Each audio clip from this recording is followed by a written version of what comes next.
if I'm selling a, say, $10,000 software package and I'm selling it to executives at large corporations, it may be unreasonable to believe that they'll make that purchase as an impulse.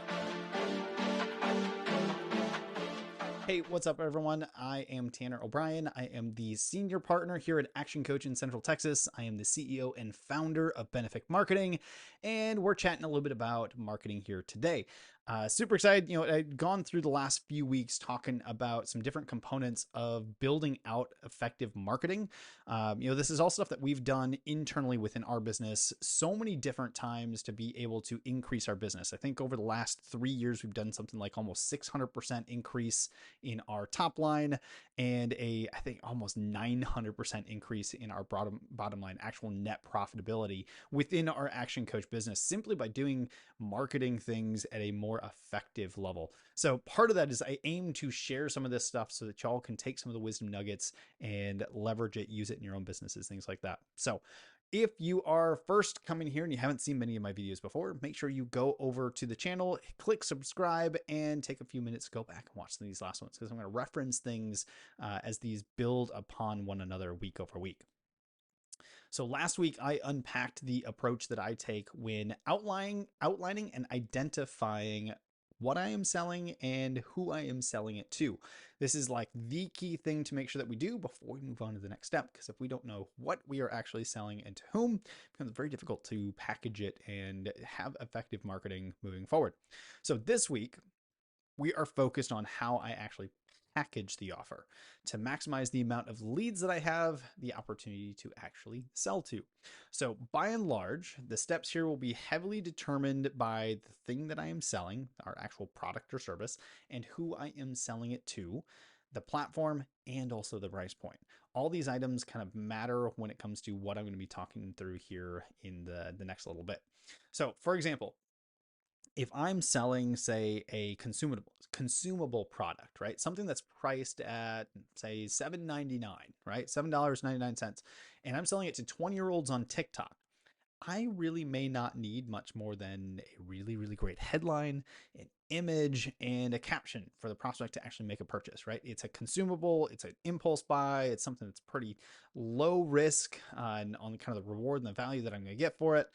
Those tend to be pretty simple to get through that sales process. Now, I will, going to the other extreme, if I'm selling a, say, $10,000 software package and I'm selling it to executives at large corporations, it may be unreasonable to believe that they'll make that purchase as an impulse, right? It's a little bit different of a process. So in this instance, it can be important to separate our core offers from what I call our engagement offers, or more commonly known as lead magnets, something to get our prospects to engage with us before we get them to the process of needing and choosing the core offer that we tend to sell. So the purpose of this, the purpose of the lead magnet or the purpose of the engagement offer is really simple. It's to capture lead information, actually gauge a level of interest with our products and services, and actually open the door to a relationship.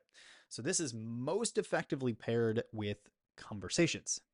Kind of crazy, offline, things like that. We have conversations all the time. When we have more conversations, we build more relationship and rapport. It's kind of the point of the engagement offer. So while this corporate executive may not make, a $10,000 purchase simply by seeing my ad, they may, however, they may opt in for a free demo.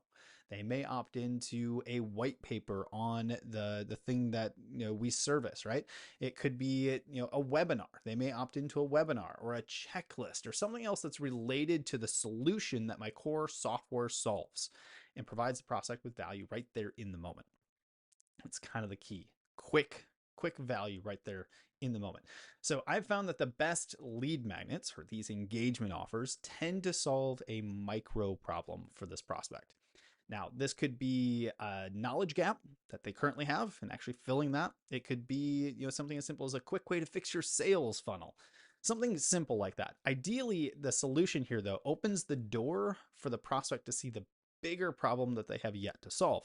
Now, here's the key. That problem is the only thing, or the problem there is only solved by my core offer, right? That's the only thing that actually solves. So I'm solving a micro issue first. I'm opening the door for other things that they could need to have resolved, and those things are resolved by my core offer. This is the beginning stage of helping the prospect identify that they have an issue so that they, through conversation, are able to articulate that they have a need.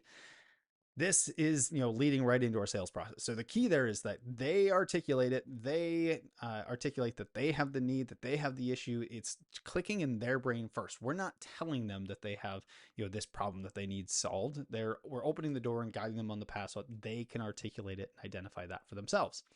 The key with these types of engagement offers then is that they are best used at the start of a relationship.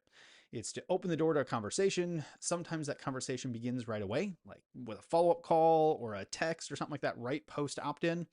Others may take a little bit longer to warm up, so you don't get that conversation to start right away. This is where we shift into a nurture funnel, that sort of thing. So it's important to kind of understand, and we'll get into this over the next few weeks on, warm traffic versus cold traffic and a few different ways to kind of bridge the gap from where they are to where we need them to go. But understand that the process here to a conversation in some regards can happen pretty quick. Other times may take a little bit longer. Either way, we want to be able to contact and connect with the prospect. We want to build relationship and be available for them so that when they're ready to make a purchase, we're there and we're first in their mind, right? So our marketing, your marketing, when you build the funnel out, things like that, you can have a single lead magnet, or you could have several. Really, typically it tends to be the longer the sales cycle, or the higher the price of the core offer, the better your lead magnet will need to be, or the greater volume of lead magnets that you may need to use in the funnel. Again, just the longer that sales process, there may be additional ways that we need to kind of help them continue to provide value and help them down that path is kind of the easy way to say it. So with that, that's kind of the difference between a core offer and an engagement offer. I use both of them at various stages, depending on where I'm at in kind of that value ladder and the things that we're selling.